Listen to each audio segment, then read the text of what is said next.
Hello, everybody, and welcome back to another episode of Microsoft Flight Simulator. In today's episode, we are checking out the newly released Carenado V-35 found on the Microsoft Flight Simulator Marketplace.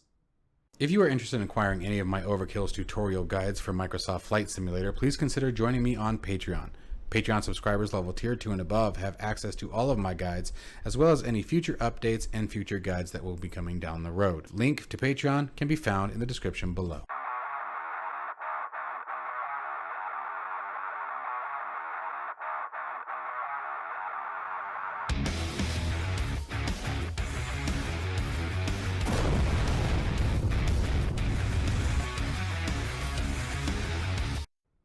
All right, guys. So as I was saying today, we are checking out this V-35 Bonanza. This aircraft just screams nostalgia. You can see some of the agent just by some of the designing and some of the features that are on the aircraft, such as like the antenna cone up on top of, or the antenna, whatever we call that, dish. I don't know what that would be called, but the antenna up on top.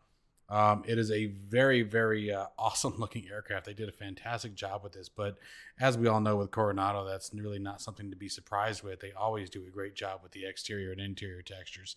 For me, guys, this thing came out at $16.90 all said and done, with obviously tax included, and that's US dollars. And I'm already blown away by it. Wait till you guys see the inside. It looks absolutely fantastic. It's all steam gauge. I mean, you can have, the Garmin, I think the GTN 550 or whatever it is. I can't remember which is 530. And I may be wrong on which version that is. Quite frankly, I get the Garmin's confused, not going to lie. But for the most part, the whole forward panel is all steam gauge, which you guys will see in just a minute here. But as you can see here, they've wasted no effort on the exterior textures of it, right down to the tires on it, to the rivets and the overall reflection, PBR material. Carenado always does a great job with the look and feel of their aircraft. So really what I'm looking for in today's impressions video is it fun to fly? Does it meet up with the, like for example, the G36? The G36, I have a great time flying that aircraft. It's just fun to fly. And that's all I'm going to be looking for the V35. I mean, I obviously can't speak to flight model and things like that. I really try to stay away from that. And when I do mention flight model, I'm simply referring to, is it enjoyable? Is it challenging? Or is it just sort of feel like it's flying on rails? So let's go ahead and jump into the cockpit and see what it brings to the simulator. Okay, and stepping into the driver's seat here, you guys can see that again, it's Carenado. It meets up with all of the history of the Carenado aircraft. We really not had any that have any texture issues. I mean, there have been some performance issues in the past with certain aircraft from Carenado, but I don't think we've ever had an issue necessarily with the texturing. The texturing is always on par, as well as some of the cool, neat little features. For example, we can open the doors up, open your side window up. I believe the visors come down. Yep. So a lot of those cool, nifty features that just sort of enhance the experience just a bit more are obviously completely available here. So what we're going to do here is we're going to get the aircraft started up, guys, and we're going to fly. We are once again out in the Caribbean. So guess where we're headed? I got to do it again. So we're going to take this aircraft that I've never flown before. We're going to take it off a very short runway behind us with an absolutely beautiful sunrise. And we're going to be flying over to Tango Foxtrot Juliet. For those of you who know that one, it is St. Barts, the dreaded St. Barts, the approach that continues to stick me in the face every time that I attempt it. However, this time we are also using a scenery enhancement that removes the trees on the approach line, so we should be able to see the approach much, much sooner, and hopefully that will make me feel a little bit less like a nincompoop, if you will, and actually be able to stick the landing. But no promises, especially given the fact that I'm attempting this on an aircraft I've never flown before, which is probably not the smartest plan, but overkill. I mean, if we're not going to do it overkill, why do it, right? So let's go ahead and get started with the startup process. All right, so starting off with our checklist here, we have our parking brake is set. Let's go ahead and come down here. That's probably easier. We have the parking brake is set. That's a parking brake right there. We have our avionics master should be set to the off position. Let's find those. There's our gear handle slowing down. Circuit breakers are all pushed in. I need to find that avionics master switch though. There's the magnetos, batteries, alternators, prop DI, strobe, beacon. There's all of our lights. Avionics master is the only one that I'm missing here. Where did you go, sir? Got flaps are up. Lighter if you need one. Smoking's bad for you. Please remember that. And let's see here. There's the avionics panel. Avionics master. There it is. Avionics master is off. Perfect. And we did say flaps are set to 0. Cowl flaps are full open. That's our cowl flaps handle right there. So cowl flaps full lights as required. So before we get the battery turned on, we're going to go ahead and set our beacon to on, our nav lights, leave the taxi and landing lights off, and strobe lights remain off as well. And let's go ahead and move on down the list here. So we have our battery switch coming on. There we go. Alternator switch comes on. Perfect. And fuel quantity indicators, check. Let's see here. So there's our fuel total. We have 22 gallons on. Now, is that simply showing one tank or the other? I believe we're only showing a single tank there, but we'll find out here in just a minute. Let's see here. Oh, that's kind of cool. Endurance, hours, minute. That's kind of cool. Let's leave that set to the endurance. I kind of like that. All right, and let's see here. I'm going to go ahead and move to setting our barometric pressure as well. Which actually the beaky doesn't seem like it's working, so we'll just keep moving forward. Let's just keep going here. All right, so mixture goes to full rich. Uh-oh, hold on. Okay, it totally helps if you're going to use your controls to make sure that they're actually configured to work. All right, there we go. So let's see what we got here. Mixture to full rich, prop to max RPM, throttle to full, electric fuel pump on until fuel flow peaks, then throttle to 1/4 inch. All right, so let's see here. Let's go find our fuel pump. There we go. Cool. All right. Throttle, 1/4 inch. That took a little bit for me to figure that out. Bear with me, guys. Oil pressure. Oh, never mind. We are ready. So start and then adjust to 1200 RPMs. All right. So here we go. Now we do have FS Realistic disabled. That way all the sounds that you guys hear are from the aircraft. So give them a nice clear prop.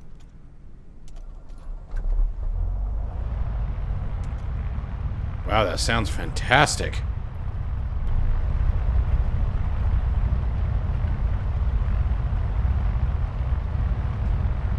Oh, wrong button. Come on, I'm trying to go outside. There we go.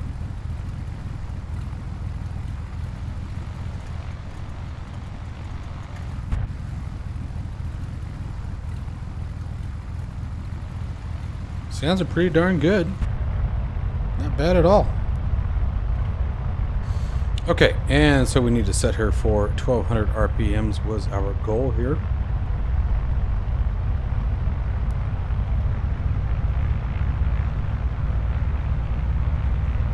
There we are. Let's go ahead and close the door now. We'll leave the window open for the time being. Okay, oil pressure, check. So let's go ahead and look. Let's see here. We got cylinder temp, oil pressure. Oil pressure's in the green. Brakes we'll be testing shortly. Let's go ahead and turn the alternator on. Alternator was on, actually. I turned that on start, I thought. Huh. Avionics master switch. Go ahead and come alive. All right. So we got the pre-flight done here. Let's go ahead and get out of here. So we're going to turn that taxi light on. Let me make sure that's the right one. Yep, taxi light. Okay. And let's release those parking brakes. Tell Susanna to move before she gets hit by the wing. Ugh, took her out. I warned her not to be there. I don't know why she felt the need to stand. It's just not a great place to stand. Let's turn the steering wheel back on. Check this out. Isn't that interesting? It's one of the more unique designs I think I've ever seen. And I'm wondering if there's a way, I've never obviously seen it done, but I'm wondering if you like just swap it from one seat to the other, or if only one side can fly it. You know, I didn't check the winds. As short as this runway is. Okay, it says, okay, looks like we're taking up in another direction. All right, let's come over here. Let's get the landing light turned on, taxi light off. Pull the yoke back out here.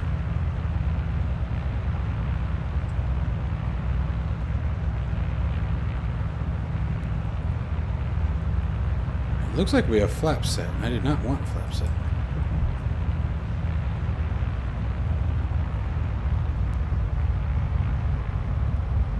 That's interesting. So it must already have a preset flap setting for takeoff. This is such a short runway. This could have been a little bit on the ballsy side, but we're going to find out.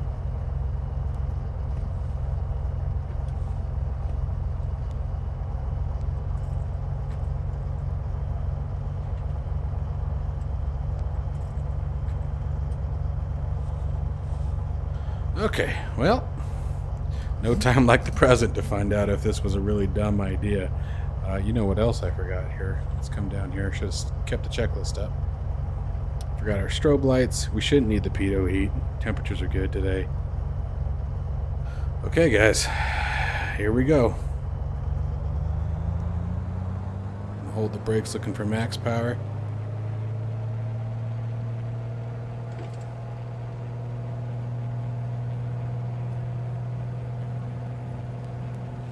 Airspeed alive. She's already flying. Whoa! Whoa, whoa, whoa, whoa, whoa, whoa. That was... What the heck happened?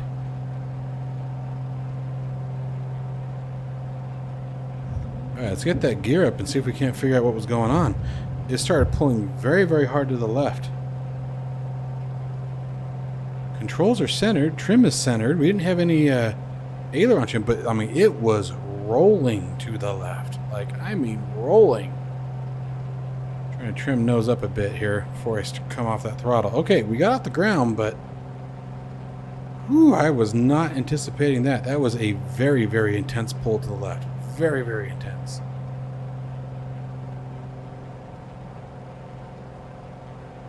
Okay.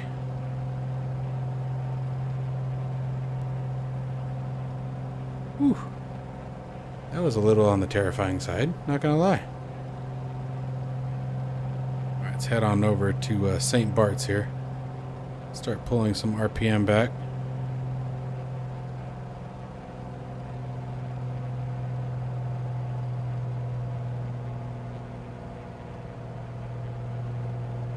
Manifold pressure in line here.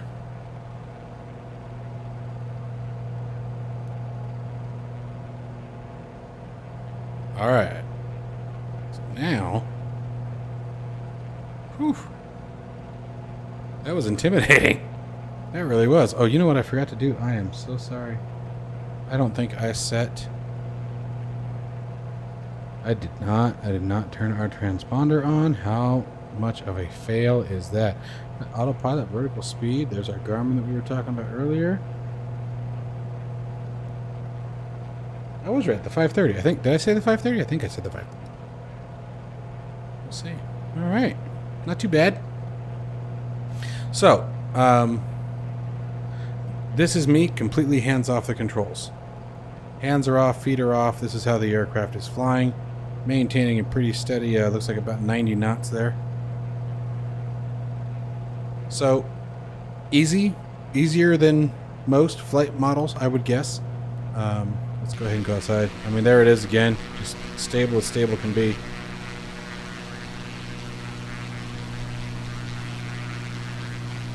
So, you know, that's something that you have to think about too. But again, $17. Just call it what it is. $17. Came out to $16.90 for this aircraft. It's US dollars. And it's still, so now we're back on the controls. It's still a fun plane. Relaxing. Not a whole lot that you have to worry about. Okay, we're above 3,000 feet, so we need to start mixing out.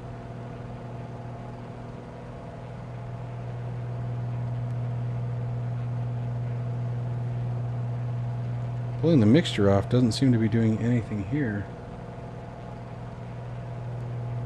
There's the fuel flow. I'm not seeing any change in RPM or mixture or cylinder temp. So I don't know how well the fuel flow is or fuel flow, the mixture is modeled. Let's check down on the tanks.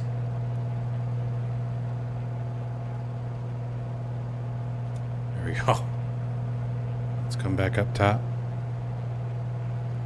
So it looks like that's showing total gallons on board, not just per tank, so that's kind of cool too.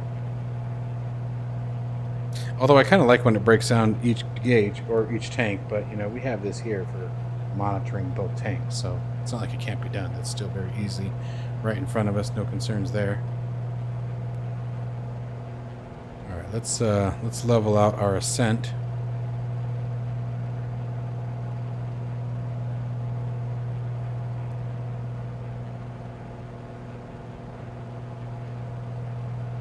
I like the sounds. The sounds are good.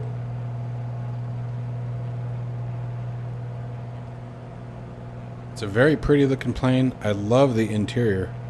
I really do. The interior looks really nice. I really like that nostalgic look.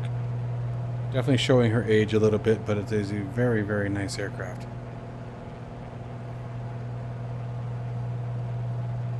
My overall experience thus far, I would say it is absolutely worth the price point that it is priced at. Let's see here. We're squeaking by at still 2,500 RPMs. I could add a bit of manifold pressure if we wanted and see if we can't push that cruise up a little bit. That's if I can get it out of the climb and behave myself. Obviously, as it accelerates, the nose is going to continue to climb, so trying to monitor that trim. That should be St. Barts right out there in front of us. The dreaded St. Barts. And if that landing, or the landing's anything like that takeoff was, that's going to be it's going to be a bit on the scary side. Come on down. We're actually going to descend down a little bit. I don't want to be much above 3,000.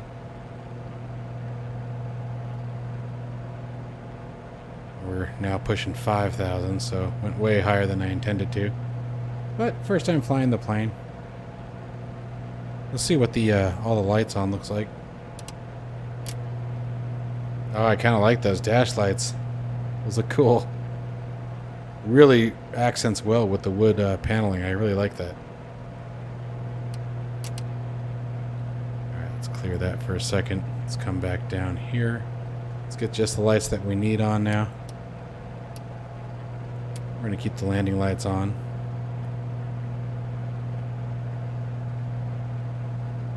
So yeah, flying the aircraft, all in all, I mean, it's very simple, but the animations are great on it. It doesn't really seem to be fighting us much at any. The only thing that I can't do is seem to trim it right to get the nose down, but that's all on me. That has nothing to do with the aircraft. But it seems very nice. I mean, definitely meets up with pretty much all the Carenado aircraft. It is definitely definitely worth the price. I know I've said that already, but it's one of those things that I like to reaffirm, especially in these kind of videos, and especially coming from the marketplace. I really am very anti-purchasing products that are on the marketplace, and that's because so many of them tend to have issues. And I don't even think it's necessarily the aircraft. It's I think there's just something different about the marketplace where it seems to be sort of a crapshoot as far as what you get. You know, it's either you get something that works perfectly fine, or you get something that's just a nightmare to maintain. So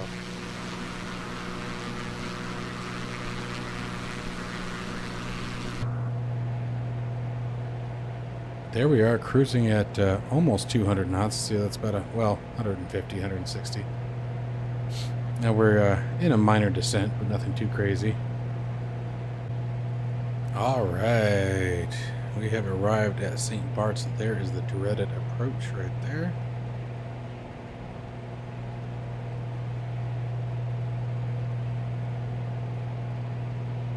I'm gonna start pulling some power off here.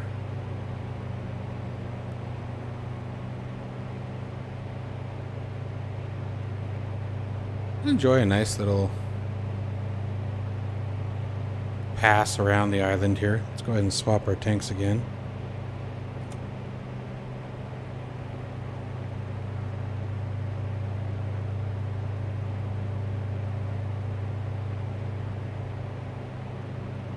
And again, we do have a scenery add-on that removes those horrible trees. Let's watch that descent rate. Almost overspeeding the aircraft there. Oh, that looks a lot better. That looks a lot better. This is my first time seeing the scenery without those trees in the way. So I'm a little bit more optimistic for today's landing. If you guys have been following my channel, I haven't had great luck here at St. Barts. And like I said, doing this with an aircraft that I've never flown before, probably really dumb, but you know. This is a simulator. I enjoy the fact that it's a simulator, and I take advantage of such. So we're going to take advantage of that with today's landing. So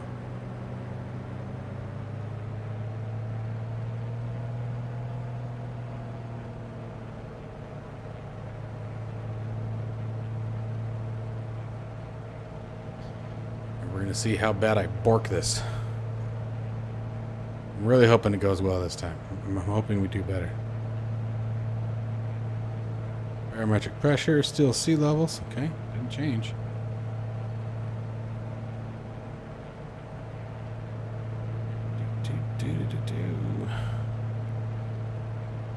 Not caged, is it? Nope. Okay. Okay, I'm sorry.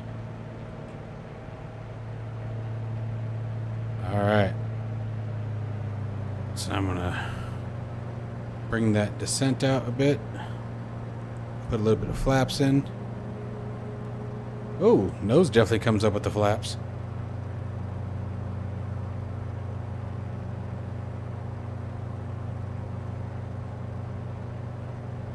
Alright. Good speed gear coming down.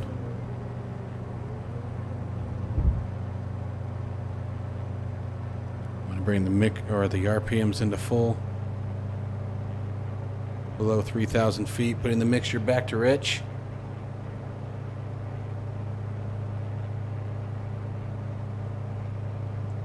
Flaps coming in.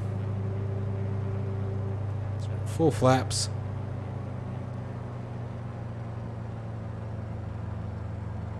Airspeed sitting at 80 knots.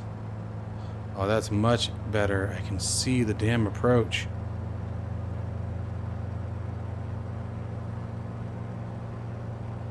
So we're just going to hold my altitude here for a minute, more or less.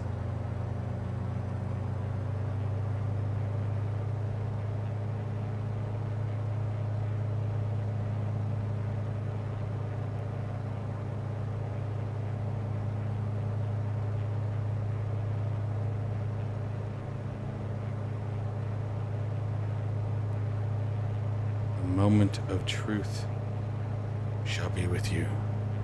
Got a nice 70 knots in, 500 feet per minute.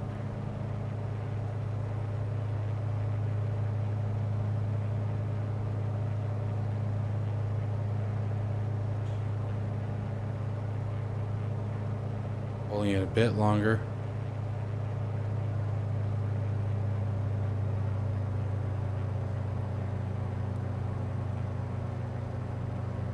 Oh my gosh, it makes it so much easier when you can see the damn runway.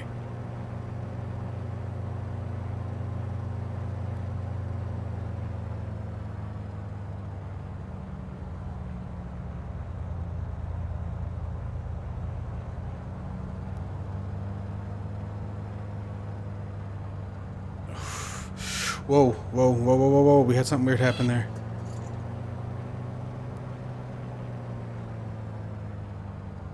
Come on, baby. Come on, baby. Easy. Come on, get down, damn it.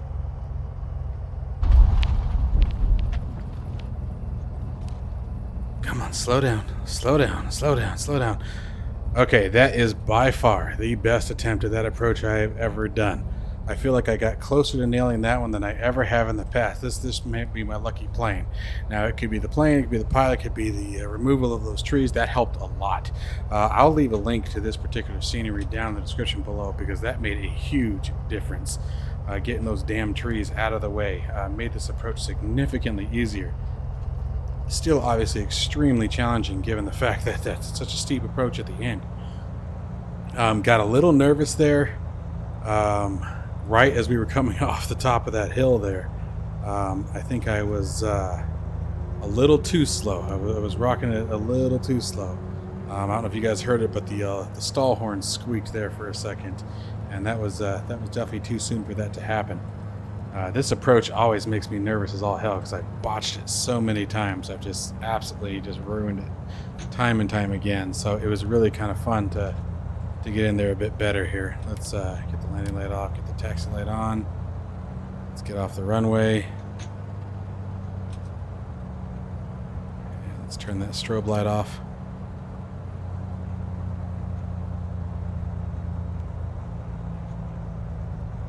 Okay, so again, I don't know how realistic the flight model is. I don't know how accurate that is. I've obviously never flown a VTOL. I know VTOLs tend to be a bit more high performing, and they tend to have a bit more funky behavior with them. But this was a joy to fly. It was a ton of fun. It was absolutely a ton of fun. I had just as much flying this aircraft as I do, for example, the Mooney. And the Mooney, for those of you guys who don't know, is one of my favorite aircraft to fly. It did, however, just dawn on me that one of the things I did not do was close the cowl flaps. So I'm kind of wondering how much of that actually impacted my flight performance, whether or not that was modeled or not. So that was absolutely a failure on my part. Kind of bummed out that I did that. But, you know, it happens. Let's go ahead and turn the engine off here. We're going to leave the prop into full, leave the throttle out, mixture out. Let's turn some lights off. And let's see here. Let's turn the avionics master switch off. Oh, and we turn our transponder off. So I did forget again to double check that. I mean, like I said, I really am kind of bummed out about that. I wish I hadn't goofed that one up. But there she is, guys, the Carenado V-35, absolutely fantastic aircraft because of its price point. $16.90 out the door. That's US dollars, purchased on the marketplace. And I was totally thrilled with it. It was a perfectly fun flight. Again, I just can't speak to it enough. As long as the aircrafts are priced accordingly, you know, you can pretty much have them just about any configuration you want. And this is still a very decent quality aircraft. It's still a fun aircraft to fly. We had that goofy behavior on takeoff, so it obviously still keeps you on your toes. The approach here at St. Barts was a ton of fun with this particular bird. Overall, flying it, you still had to manage your trim. You had to still stay hands-on. Didn't have any real roll issues. However, we were flying over open water on what is very clearly a pretty calm and quiet day as far as weather goes. So it's hard to say on what would happen in you know, future flights when we fly into more aggressive weather, which we'll definitely be doing to obviously put the aircraft through its paces. But I would definitely give this aircraft a 2 thumbs up, guys. If you guys are interested in an aircraft like this, it's completely unique from just about anything else that we have currently available on the marketplace. Especially the cool thing is, being on the marketplace, it should also be available to you Xbox players as well. So a very nice addition to your hangar, and Carenado gets 2 thumbs up from me on this one. I had a really great time flying this aircraft, and we'll be looking forward to doing it again. As always, guys, let me know what you guys think of this aircraft down below, especially if you have already purchased it, and stay safe and healthy, and I'll see you in the next one.